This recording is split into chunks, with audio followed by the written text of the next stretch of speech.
നമസ്കാരം. നേരത്തോട് നേരമാവുന്നു. ഒരമ്മയ്ക്ക് ഒരു മകനെ നഷ്ടമായിട്ട് അവൻ ജീവനോടെ മടങ്ങി വരുമെന്നും ഉറപ്പുമില്ല. എന്താണ് ഇവിടെ ഈ നേതാക്കന്മാർക്കൊക്കെ പണിയുള്ളതെന്ന് മനസ്സിലാകുന്നുമില്ല. 1500 രൂപയ്ക്ക് വേണ്ടിയാണ് ആ മകൻ അഴുക്കുചാലിലേക്ക് ഇറങ്ങിയത്, ജീവിക്കാൻ വേണ്ടി, വിശപ്പകറ്റാൻ വേണ്ടി. പക്ഷേ ഈ നേതാക്കളുടെയെല്ലാം കെടുകാര്യസ്ഥതയുണ്ടല്ലോ, അത് അംഗീകരിക്കാൻ കഴിയാത്ത വിധത്തിൽ അതിൻ്റെ ഒരു ആണിക്കല്ല്, അവർ ക്ഷമയുടെ ആണിക്കല്ല് പറിച്ച് ഇളക്കിയിരിക്കുകയാണ്. ജനങ്ങളെ ഈ നേതാക്കൾക്ക് പുല്ലുവിലയാണ്. അവർ എങ്ങനെ ജീവിച്ചാലും ഇന്നത്തെ നേതാക്കന്മാർക്ക് ഒന്നും നഷ്ടമാകാനില്ല. എന്നാൽ അങ്ങനെ ആയിരുന്നില്ല സത്യത്തിൽ രാജഭരണം എന്ന് വേണമെങ്കിൽ പറയാം. വേഷമൊക്കെ മാറി വന്ന് ജനങ്ങളുടെ ക്ഷേമം അന്വേഷിക്കുന്ന ഭരണാധികാരികൾ പ്രഹസനമല്ല നടത്തിയിരുന്നത്, ജനങ്ങൾക്ക് അക്ഷരാർത്ഥത്തിൽ ക്ഷേമം ഉറപ്പാക്കിയിരുന്നു. എന്നാൽ ഇന്ന് അനന്തപുരി എന്ന രാജനഗരം പുഴുവരിക്കുന്ന അവസ്ഥയാണ്. മാലിന്യ കൂമ്പാരങ്ങളിലൂടെ, അഴിമതിയിലൂടെ, അക്രമങ്ങളിലൂടെ, അനാശാസ്യ പ്രവർത്തനങ്ങളിലൂടെയൊക്കെ ഇത് കടന്നു പോവുകയാണ് അനന്തപുരി. ആരാണ് ഇതിനൊക്കെ ഉത്തരം പറയേണ്ടത്? ആരാണ് ഇതിന് ഉത്തരവാദികൾ? പഴയ രാജഭരണം മതിയായിരുന്നുവെന്ന് ജനങ്ങൾ അലമുറയിടുന്ന അവസ്ഥ. ഇന്നലെ രാവിലെ 11 മണി മുതൽ ഇന്ന് ഈ അവധി ദിവസം 24 മണിക്കൂറിലേക്ക് കടക്കുമ്പോൾ ജനാധിപത്യം എന്തെന്നും വികസനം എന്തെന്നും എന്തൊക്കെയാണ് പൗരധർമ്മം എന്നൊന്നും ജനങ്ങൾക്ക് മനസ്സിലാകാത്ത ഒരവസ്ഥയുണ്ട്. ഇതൊക്കെയാണോ പൗരധർമ്മം? ഇതൊക്കെയാണോ ജനാധിപത്യം എന്ന് അവർ ചോദിക്കുന്നു. ഇന്ന് ആ അമ്മയ്ക്ക് സംഭവിച്ചു, നാളെ ഞങ്ങൾക്കാർക്കെങ്കിലും സംഭവിച്ചാൽ എന്തു പറ്റും? അവനാം അഴുക്കുചാലിലേക്ക് ഇറങ്ങിയത് അന്നത്തെ അന്നത്തിന് വേണ്ടിയായിരിക്കാം. നാളെ ഒരു പക്ഷേ അതിലൂടെ കടന്നു പോകുന്ന ഒരു വ്യക്തി അതിലേക്ക് വീണു പോയാൽ എന്ത് സംഭവിക്കും? അതിലേക്ക് മാത്രമല്ല, സമാനമായ രീതിയിൽ അഴുക്കുചാലുകളാണ് നഗരത്തിലെങ്ങുമുള്ളത്. വീണുപോയാൽ എന്ത് സംഭവിക്കും? കുണ്ടും കുഴിയുമായി കിടക്കുന്ന റോഡുകളും പരിസരമാകെ വൃത്തിഹീനമായ രീതിയിൽ 365 ദിവസത്തിൽ ഏറ്റവും സുരക്ഷിതമായ 1-2 ദിവസം ഇതുപോലെ ജില്ലാ കളക്ടറും നഗരസഭ അഡ്മിനിസ്ട്രേറ്റർ ആയ മേയറും മറ്റ് വകുപ്പ് സന്നാഹങ്ങളും ഒത്ത് ഒരുമയോടെയുള്ള സംവിധാനങ്ങൾ വെച്ച് ഇന്നലെ മുതൽ ചെയ്ത പരിപാടികൾക്ക് ശ്രമം നടത്തിയാൽ അത്ര വലിയ തുകയൊന്നും ഇല്ലാതെ തന്നെ ജനകീയ പിന്തുണയോടുകൂടി ഇത്തരം പ്രശ്നങ്ങൾക്കെല്ലാം പരിഹാരം കാണാൻ സാധിക്കും. അതായത് ഇത്തരം ഓടകൾ ക്ലീൻ ചെയ്യുവാൻ കഴിയുമെന്നാണ് പറഞ്ഞു വരുന്നത്. എന്നാൽ ഇവിടെ സംഭവിക്കുന്നത് എന്തൊക്കെയാണെന്ന് ജില്ലാ കളക്ടറുടെയും മേയറുടെയും ഫേസ്ബുക്ക് പേജുകളും ആർക്കൈവ്സിലെ വാർത്തകളും തപ്പി നോക്കിയാൽ മനസ്സിലാകും. കൂട്ടായ പ്രവർത്തന വിജയങ്ങളെക്കാൾ അധികം കാണുന്നത് ഒന്നും ചെയ്യാതെയുള്ള കുറെ പ്രസ്താവനകൾ, സെൽഫികൾ. സെൽഫികളുടെയൊക്കെ മാലപ്പടക്കങ്ങളാണ് കാണുന്നത്. ഈ ചെയ്തത് ഏപ്രിൽ മാസത്തിൽ തന്നെ ചെയ്തിരുന്നുവെങ്കിൽ ജോയ് എന്ന മനുഷ്യൻ ഇന്ന് തൻ്റെ മാരായമുട്ടത്തെ വീട്ടിൽ സുരക്ഷിതമായി ഇരിക്കുന്നുണ്ടാവുമായിരുന്നു. അത് കാണാൻ ജനതയ്ക്ക് കഴിയുമായിരുന്നു. ആമയിഴഞ്ചാൽ തോടിനു വേണ്ടി ഭരണാനുമതി ലഭിച്ച 25 കോടി രൂപയുടെ 100 ഇരട്ടി കൊടുത്താലും ഈ വെറും 117 മീറ്റർ മാത്രം നീളത്തിനുള്ളിൽ കുരുങ്ങി ജീവൻ ആപത്തിലായ ജോയിയുടെ കുടുംബത്തിന് സാന്ത്വനം നൽകാൻ കഴിയുമോ?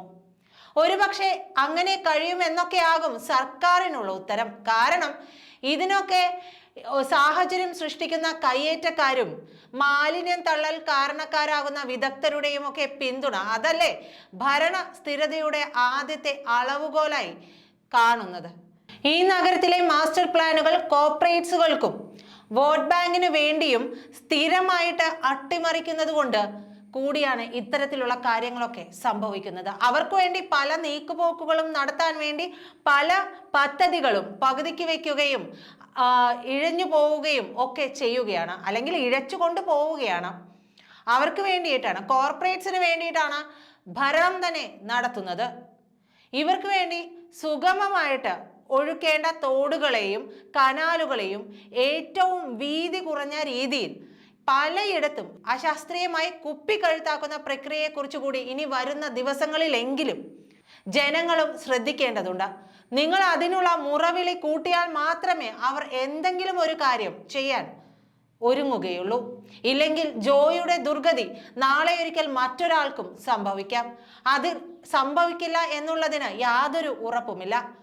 ആമയിഴഞ്ചാൻ തോടിന്റെ ഏറ്റവും വീതിയുണ്ടായിരുന്ന അണമുഖം പാലം സ്ഥിതി ചെയ്യുന്ന സ്ഥലത്തിന് ചുറ്റും ഭീകരവും മാരകവുമായ 10ഉം 14ഉം നിലയിലുള്ള ബിൽഡിങ്ങുകളാണ് നിലനിൽക്കുന്നത്. ഈ വിഷയങ്ങൾ, ഈ ദാരുണമായ സംഭവം നടന്ന വേളകളിലെങ്കിലും എല്ലാ മാധ്യമങ്ങളും പുറത്തു കൊണ്ടുവന്ന് ജനങ്ങൾക്ക് മുമ്പിൽ ചർച്ചയ്ക്ക് ഇട്ടുകൊടുക്കേണ്ടതാണ്. പക്ഷെ അതൊന്നും നടക്കുന്നില്ല.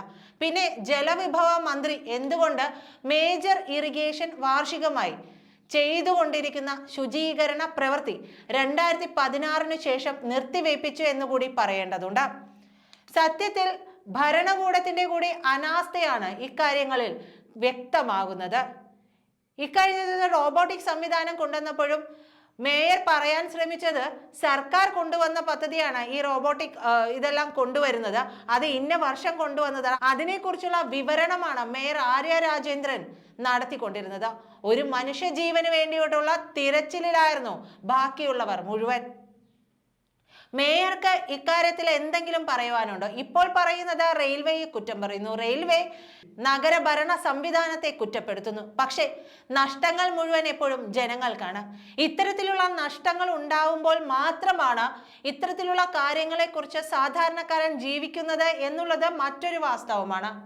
നമുക്ക് ചുറ്റുമുള്ള ഇത്തരത്തിലുള്ള കെടുകാര്യസ്ഥതകളെ കുറിച്ച് നമ്മൾ ആരും മുറവിളി കൂട്ടിയില്ലെങ്കിൽ ഭരണ സംവിധാനം അനങ്ങില്ല. ഭരണ സംവിധാനം അവർ അവരുടെ സുഖലോലുപതയിൽ ലയിച്ചു കൊണ്ടിരിക്കുകയാണ്, ആസ്വദിച്ചു കൊണ്ടിരിക്കുകയാണ്. അതല്ലെങ്കിൽ എന്തിനാണ് ഇത്തരത്തിലുള്ള പ്രവൃത്തികളൊക്കെ ചെയ്യാൻ ഈ മഴക്കാലത്തോട് ചേർന്ന് നിൽക്കുന്നത്? ഇതിനു മുൻപേ ചെയ്യാമായിരുന്നല്ലോ. ഇതിനു മുമ്പൊക്കെ ചെയ്തു തീർക്കേണ്ട എത്രയോ പദ്ധതികളാണ് വെറുതെ കടലാസിൽ ഉറങ്ങിക്കൊണ്ടിരിക്കുന്നത്. മേയർക്ക് ഇതൊന്നും ഒരു പ്രശ്നമല്ല. മേയറുടെ ഭാഗത്ത് ഇനിയിപ്പോൾ വീഴ്ച ഉണ്ടായി എന്ന് തന്നെ വിചാരിക്കുക. മേയർക്ക് അങ്ങനെ ഒരു വീഴ്ച ഉണ്ടായാൽ പോലും അപ്പോഴും ആനാവൂർ നാഗപ്പനും സംഘവും മുഹമ്മദ് റിയാസും ഒക്കെ മേയറെ പൊതിഞ്ഞു പിടിക്കും, പ്രൊട്ടക്റ്റ് ചെയ്യും. കാരണം മേയർ CPM-ൻ്റെതാണല്ലോ.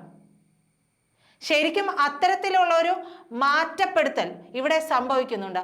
CPM-ൻ്റെ ആവട്ടെ, കോൺഗ്രസിന്റെ ആവട്ടെ, BJP-യുടേതാവട്ടെ, ആരുടേതായാലും കൃത്യനിർവഹണത്തിൽ തടസ്സമുണ്ടാക്കിയാൽ, കൃത്യനിർവഹണം കൃത്യമായി നടത്തിയിട്ടില്ലെങ്കിൽ, ആ ഭരണം നടത്താൻ അറിയില്ലെങ്കിൽ അവരെ മാറ്റി നിർത്താനുള്ള ഒരു ധൈര്യം അത് രാഷ്ട്രീയ പാർട്ടികൾക്കുണ്ടാകണം. മാറ്റി നിർത്തി ആർജവമുള്ള വ്യക്തികളെ കൊണ്ടുവരാനുള്ള ധൈര്യം ഉണ്ടാകണം. അതല്ലെങ്കിൽ ഒരു നഗരം എത്രത്തോളം മോശമായ രീതിയിലേക്ക് കടന്നു പോകുമെന്നുള്ളത് അതിന് ഉദാഹരണമാണ് ഇപ്പോൾ ഇവിടെ നടന്നിട്ടുള്ളതും. എന്തായാലും ജോയിയുടെ അമ്മ ഇപ്പോഴും കാത്തിരിക്കുകയാണ്. ആ അമ്മ അറിഞ്ഞിട്ടുണ്ടായിരുന്നില്ല വിവരം. ഈ പള്ളിയിൽ പോയപ്പോഴാണ്, അവിടെ വെച്ചാണ് ആ അമ്മ ഈ വിവരം അറിയുന്നത്. അപ്പോൾ മുതൽ ആ അമ്മ പ്രാർത്ഥിച്ചിരിക്കുകയാണ് തൻ്റെ മകൻ തിരിച്ചെത്തുവാൻ വേണ്ടി. അവർ പറയുന്നത് ഒരു ദിവസം ജോലിയില്ലെങ്കിൽ ആ മകൻ ആക്രി പിടക്കാനെങ്കിലും പോകും. കാരണം പൈസക്ക് ആവശ്യമുള്ളത് കൊണ്ട് അവൻ ഏത് തൊഴിലും എടുക്കും. അവന് അങ്ങനെ ഒരു മാനക്കേടയില്ല. അവൻ ഏത് തൊഴിലും എടുക്കും. കുടുംബം നോക്കണം, അമ്മയുണ്ട്, അമ്മയ്ക്ക് അന്നം കൊടുക്കണം എന്നുള്ള ചിന്തയിൽ ജീവിച്ച ഒരു മകൻ. അവനാണ് ആ അമ്മയ്ക്ക് നഷ്ടപ്പെട്ടിരിക്കുന്നത്.